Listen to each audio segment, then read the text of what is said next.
Saudara-saudari dan anak-anak yang terkasih dalam Kristus, dari Novisiat SVD Kuburuteng Manggarai Flores NTT, saya Pastor Freddy Jahadin SVD menyampaikan ucapan selamat jumpa lagi lewat siraman rohani. Hari ini Senin 29 Agustus 2022. Kita memperingati wafatnya Santo Yohanes Pembaptis. Injil hari ini diambil dari Markus bab 6 ayat 17 sampai 29. Kita diingatkan supaya jangan takut promosikan kebenaran dan keadilan. Marilah kita berdoa memohon penerangan Roh Kudus. Dalam nama Bapa dan Putra dan Roh Kudus. Amin. Tuhan dan Allah kami, puji dan syukur kami haturkan kepadamu karena Engkau memberi kami seorang santo, yaitu Yohanes Pembaptis. Dia seorang nabi yang dengan berani promosikan kebenaran dan keadilan. Ia mengeritik perbuatan buruk yang dilakukan oleh Herodes dan mengharapkan agar Herodes bertobat. Ia pun tidak takut menghadapi kematian demi kebenaran. Tuhan, bantulah kami, berilah kami kekuatan dan keberanian untuk melakukan yang sama.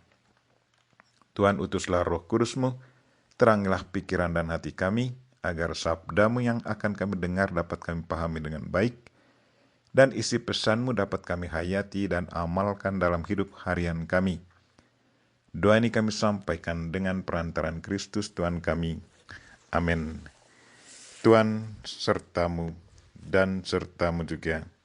Inilah Injil Yesus Kristus menurut Markus. Dimuliakanlah Tuhan. Sekali peristiwa Herodes menyuruh orang menangkap Yohanes dan membelenggunya di dalam penjara berhubung dengan peristiwa Herodias, yakni karena Herodes telah memperistri Herodias istri Filipus saudaranya. Yohanes pernah menegur Herodes, "Tidak halal engkau mengambil istri saudaramu." Karena kata-kata itu Herodias menaruh dendam kepada Yohanes dan bermaksud membunuh dia, tetapi tidak dapat, sebab Herodes segan terhadap Yohanes, karena ia tahu bahwa Yohanes adalah orang yang benar dan suci. Jadi ia melindunginya. Tetapi setiap kali mendengarkan Yohanes, hati Herodes selalu terombang-ambing, namun ia merasa senang juga mendengarkan dia. Akhirnya, tiba juga kesempatan yang baik bagi Herodias, yakni ketika Herodes pada hari ulang tahunnya mengadakan perjamuan untuk pembesar-pembesar, para perwira, dan orang-orang terkemuka di Galilea. Pada waktu itu putri Herodias tampil lalu menari, dan ia menyukakan hati Herodes serta tamu-tamunya. Maka Raja Herodes berkata kepada gadis itu, "Mintalah daripadaku apa saja yang kau ingini, maka akan kuberikan kepadamu." Lalu Herodes bersumpah kepadanya, "Apa saja yang kau minta akan kuberikan kepadamu, sekalipun itu setengah dari kerajaanku."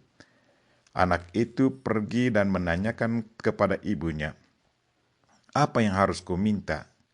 Jawab ibunya, "Kepala Yohanes Pembaptis."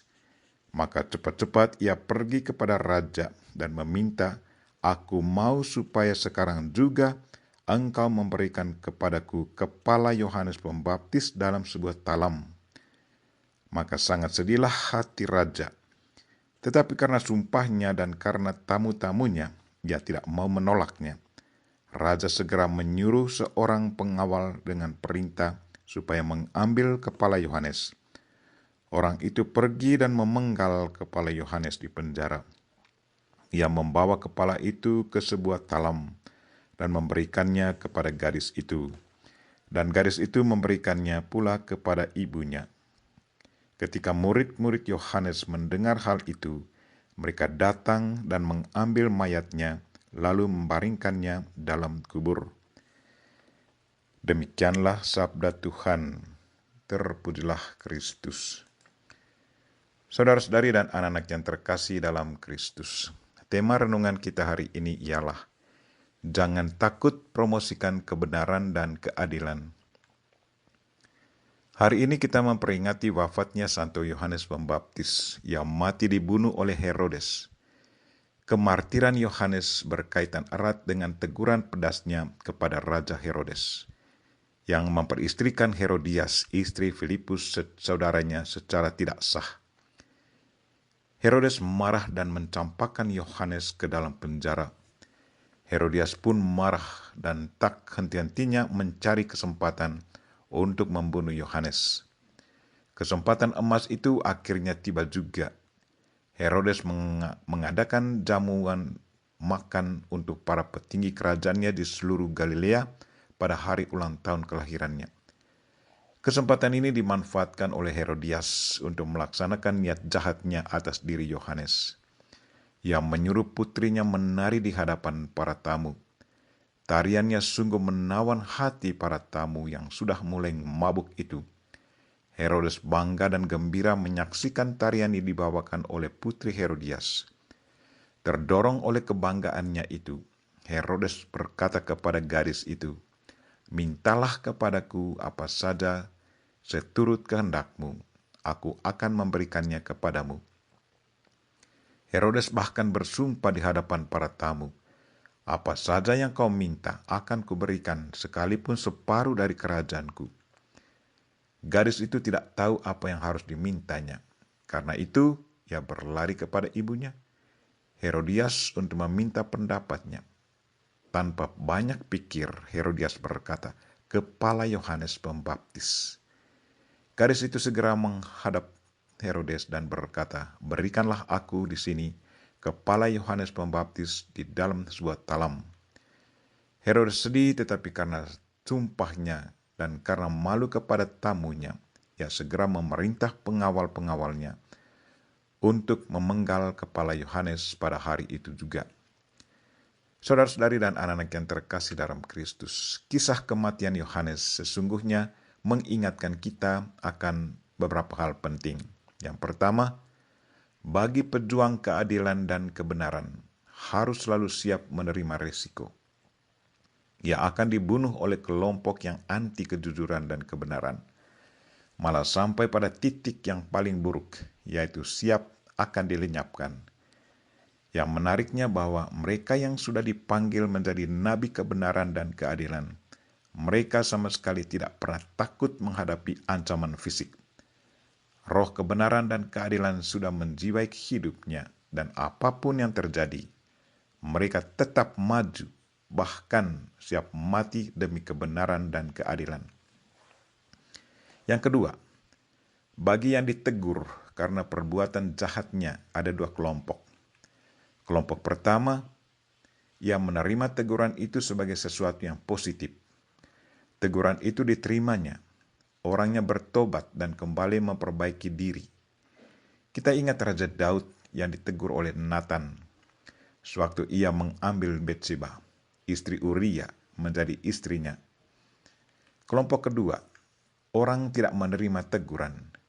Sebaliknya, tetap melakukan kejahatan.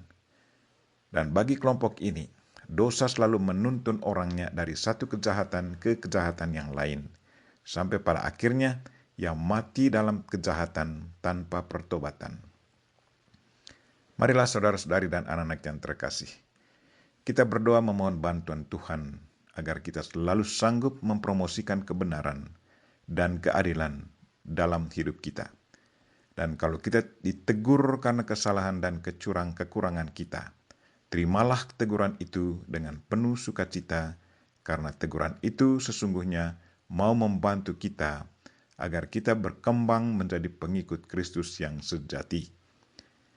Kita memohon Bunda Maria untuk selalu mendoakan kita. Amin. Marilah kita mohon berkat Tuhan. Tuhan sertamu dan sertamu juga. Semoga saudara sekalian dan mereka yang kita doakan pada hari ini secara khusus orang-orang sakit dan segala aktivitas kita sepanjang hari ini diberkati oleh Allah yang Maha Kuasa, Bapa dan Putra dan Roh Kudus. Amin. Terima kasih sudah nonton. Jangan lupa like, subscribe, dan share ya.